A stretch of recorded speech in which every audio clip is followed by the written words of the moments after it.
Hello everybody, welcome to my ugly castle. Decoration was never really my forte, but I like redstone. And I built an 11 by 8 piston door, or gate, so it's 8 high and 11 wide. Let's just have a look.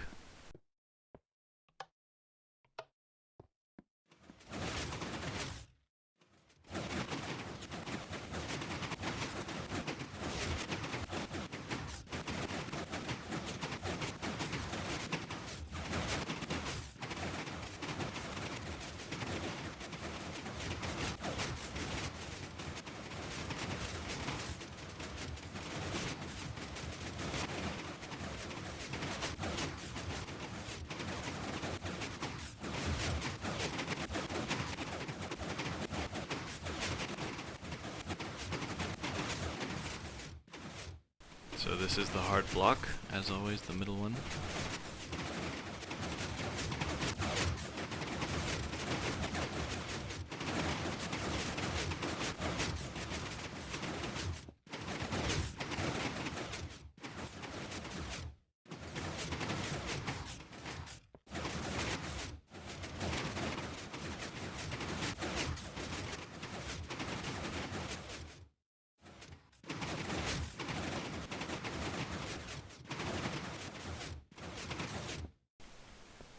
There we go. Once again, it took a while, like my first door that I posted. It's completely flush. You don't see any redstone anywhere, or any pistons. Down, quick.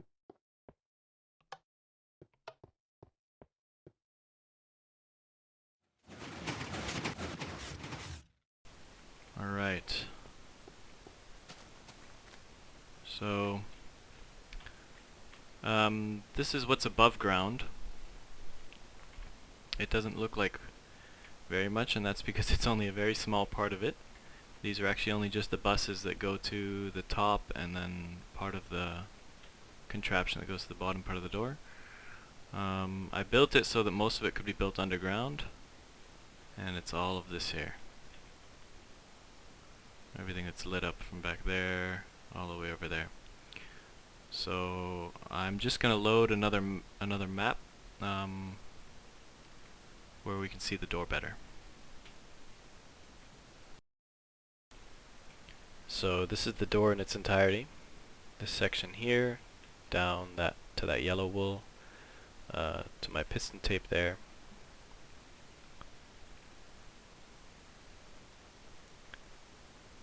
And let me just show you how it works. Closing the door is boring. But for opening it, the hardest part was getting this block right here, because I had to power a piston that was at this level here. So this is our floor level right here. And I had to power a piston that was above, one block above that, above the floor. And then these two blocks right here, from the top. So I had to have, at one point I had to have a piston right here to pull up this block.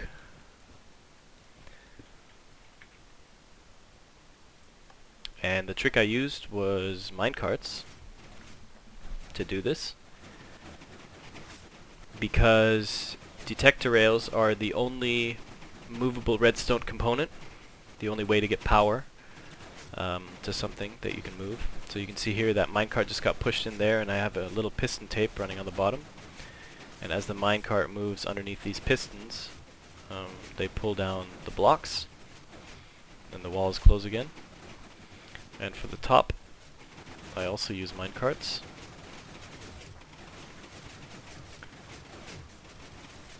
We see in there the detector rails, and as the detector rail gets pushed underneath the minecart, it gets powered, and then if you pull it out from underneath the minecart, it retains the power for a little bit. And then I push the detector rail over and down in order to power the piston, so we'll see that here. And then on the side, I have pistons that cause a block update by pushing left and right. They cause a block update on the piston that's been powered. Excuse me. Because just because you power the piston doesn't mean that it actually pulls up the block.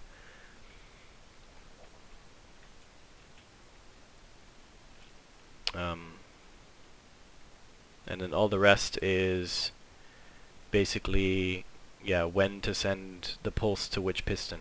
So on the right here, this is just a long repeater track, and it times when to send the pulse to these buses, and the buses run alongside that repeater track.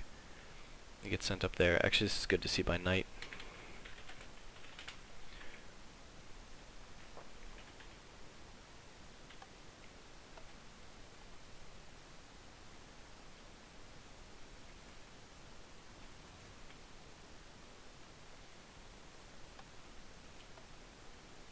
So what we see here is we see the pulse being sent around, and as it gets sent around, it sends a pulse along those buses, which then controls the pistons.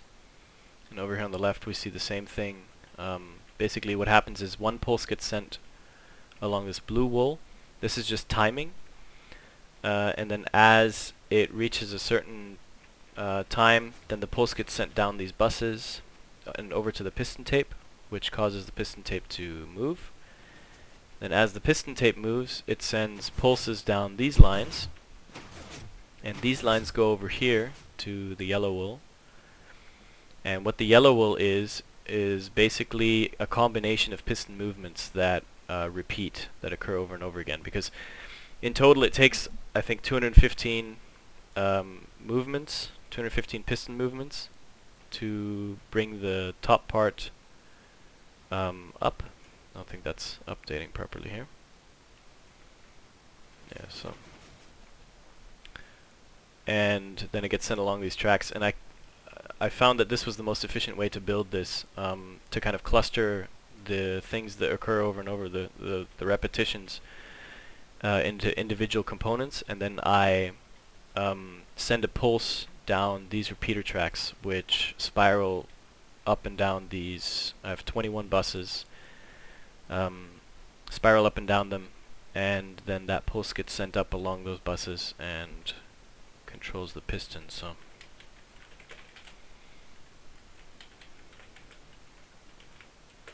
we just fly over here to one of these components so I can show you how it works. It's easier to see on a model. And this is for the bottom section here. This is what it starts out as, or the sides at least. So at one point we'll have pistons here. This will be our floor level right here. And we need to, basically we need to power these pistons. So the way I did that, what happens first is I have to push the sidewalls up in order to make room for my minecart, which is over here, and in order to use a piston. I need this piston right here to be up here. Problem is, if I put it up here to begin with, then you can see it. It'd be in the wall, and I didn't want that. So what happens first is this block moves, and then we have to move this block down, which puts an empty space right there. Same on the other side. So it pushes that whole wall up, and then this one goes down. And then the minecart gets pushed in. There's only one minecart. In this case, it's on this side. And then at that point, the piston tape starts moving. So then it's just a regular piston tape. That one moves. Then this one, let's see if I can get it right. Then this one, push down. Oh, lag again. And this one moves again. And then as it moves along here, the minecart, or actually the detector rail underneath the minecart, powers the piston above it. And once it's done, it stores the minecart into this area on the other side. And the next time you open the door, it just does the same thing in reverse. So it would just push back, do the piston tape in reverse like this. So over, down, and over. So we got our minecart back, and then these pistons go. So the minecart is out of the way, and if you push a minecart with a block, it also pushes the track underneath the minecart.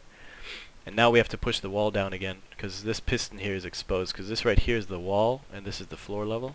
So you would see this piston here, so then these pistons up here get pulsed, and we have a solid flush wall. And we brought our blocks down. So that took me a while to figure out how to build that in an enclosed space, because you have so many different components. Because underneath all of this here, don't forget you have all of your other pistons that are pulling the blocks down and storing them somewhere, so on and so forth. And actually what I did to figure out the order, how to move the pistons, in what order and what sequence to use,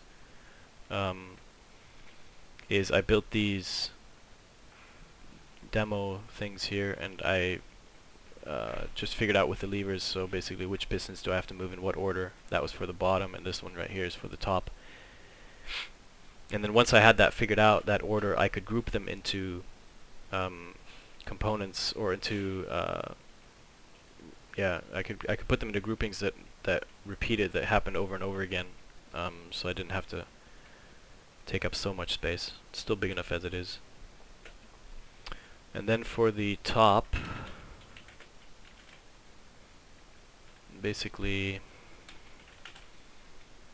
the way it works is at some point we want to pull this block up.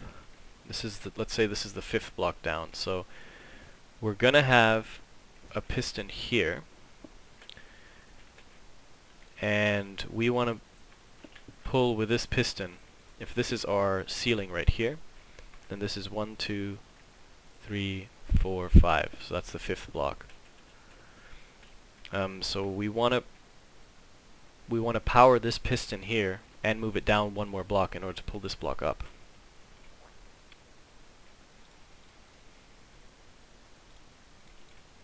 And we do that with the detector rail and a sticky piston on either side. I got rid of my lever.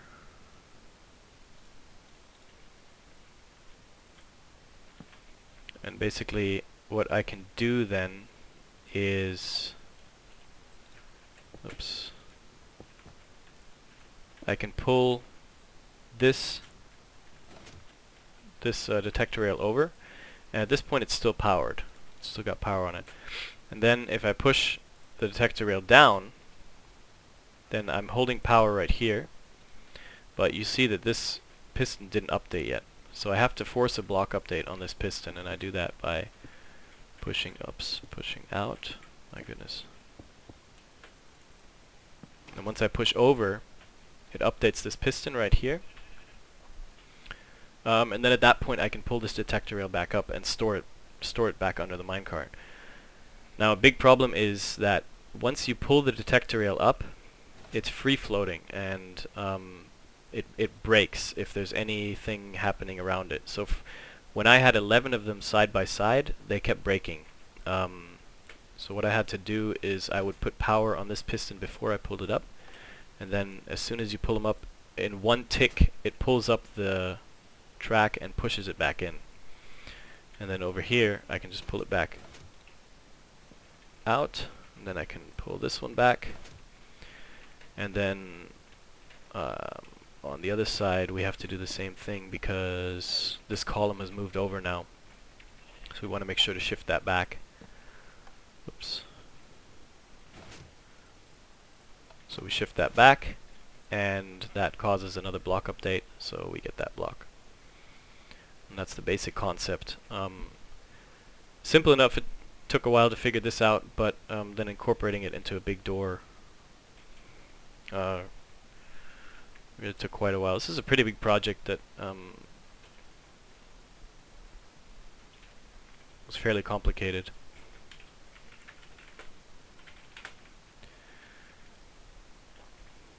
Let's see. And it's so buggy too. The bigger the redstone projects, the buggier it gets. It's really frustrating. I ran into a lot of different bugs while building this. One of them that was driving me crazy was basically this whole thing is powered with a 1-tick pulse, and this pulse gets sent through all of these different repeater tracks, and then as it pulses through, or the repeaters are there to time basically when to move which piston. I found this weird bug here. If I just pulse, this is a 1-tick pulse that I'll make with this device here. All of these are set to 2 ticks, all of these repeaters. So what should happen is we should have a 2-tick pulse go to each of these pistons from this repeater here, and then 4 ticks later we should have another 2-tick pulse go through. And if I have the redstone wire over here on the left, I think that one works fine. Yep, so you see them, they go up twice, up, up. But if I take this and power it in the middle here instead, you see that the left one only pulsed once, whereas the right one pulses twice. And then if you do it on the right, it's different again. Then they both just pulse once. So it's stuff like that gets really buggy. Also, the door sometimes malfunctions, especially now I'm recording with Fraps, and it feels like the laggier it gets, the more errors I get with pistons, which doesn't really make any sense to me, since it should just lag my game. It should just slow down the game. But actually what happens is every now and then, if you're moving around too much, or if your computer is not powerful enough, then the door just breaks itself, which is kind of frustrating. I'm just thinking if I got everything. But yeah, I think that's all I wanted to mention. Thank you for watching, and enjoy Minecraft. Bye. A couple of things I forgot to mention about minecarts. You may have noticed when I looked in here that I use different minecarts. I use minecarts, empty minecarts, and minecarts with a furnace in them. And the reason for that, actually I'm not exactly sure why that works. Basically it was just trial and error. But I built this whole thing facing east-west, and I didn't realize when I started building it that east-west minecarts repel each other and they don't stay stationary. If you build it north-south like this, then they don't repel each other. And this is all fine if you like block them in, for instance.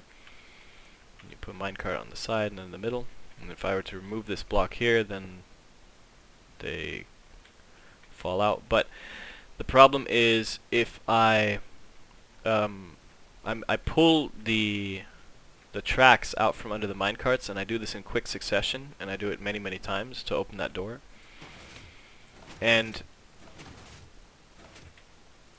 if you do that too often, the minecarts start sliding when they are aligned east to west. And what was happening is the minecarts were just falling through the door, and the door would just break, because you need 11 minecarts up there at all times to power each of these rails. So what I came up with, the best solution, was to block them in and then build the railing with alternating minecarts. So I would alternate the empty minecart and the minecart with a furnace. If you have a regular minecart and then a minecart with a furnace in it next to it, then just the regular minecart gets repelled. But if you have two furnaces, then they both repel each other, so it's, I guess the minecart with the furnace weighs more or something. But so what I had to do is I had to alternate them, regular minecart, and then minecart with a furnace, and then a regular minecart, and then another minecart with a furnace, and that seemed to work the best, and they don't end up moving. as quickly. They still slide, and that's the reason I always hold power to this piston right here. Basically, as soon as I cut power to this piston here, after the door's been opening and closing a lot, these regular minecarts would start sliding down. Right now they're stationary, but after it's been doing its opening, closing, and pushing the tracks around, and then it stops, and then the track is back here and the minecarts are over here, then all of these regular minecarts start sliding into that block over here. So I always hold power to that. And something I found, I'm going to put this world up for download, it'll be in the description, as well as a schematic of the door, if anyone's interested in trying it out or playing with parts of this door or whatever. What I found is if you paste the door in your world, sometimes these minecarts get messed up and you have to put them back in, so I'll just quickly show you how to do that. First you want to do is break the power there, and then just replace these minecarts here. Get rid of the tracks.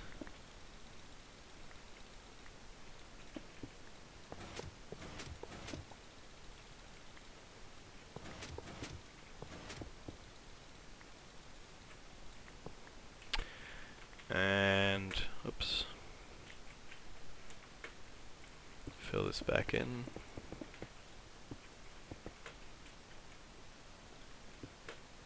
Put the tracks down, and you want to put the tracks down like this, because it's really hard to load up the minecarts, since once again this door is east-west, so they repel each other. It's really hard to load up the minecarts if they're on the line here. And also you'll notice that it extends one beyond the door on both sides. For whatever reason, if I didn't do this, the minecarts would still slide around, and this ended up fixing it. And the way you want to load them is the first one has to be a regular minecart, next one is one with furnace, so you just alternate regular, furnace, regular, furnace, regular, with furnace, and then regular. Be very careful not to touch the minecarts when you're loading them, because as soon as you touch them it's over. They start rolling around and you can't really you can't really align them again. And then just put power back on this, and that's it. That should do it. So if you find the minecarts are sliding around, just you can reload them like that. Also, this door will not work north-south. I tried it, and as soon as I rotated it in MC Edit and put it in a world, all of the timings were just completely screwed up. And I really didn't want to take the time to to go through all that again and figure everything out. I spent quite a bit of time on this project already, and I'm kind of sick of it. So yeah, but if you guys want to, I do not suggest using this door if your computer is not very powerful. Like, I have a pretty good PC, and it still lags pretty bad, especially if I try to move while it's opening the door. But if you want to play around with it, feel free to. I'll put the links in the description. And once again, thank you for watching.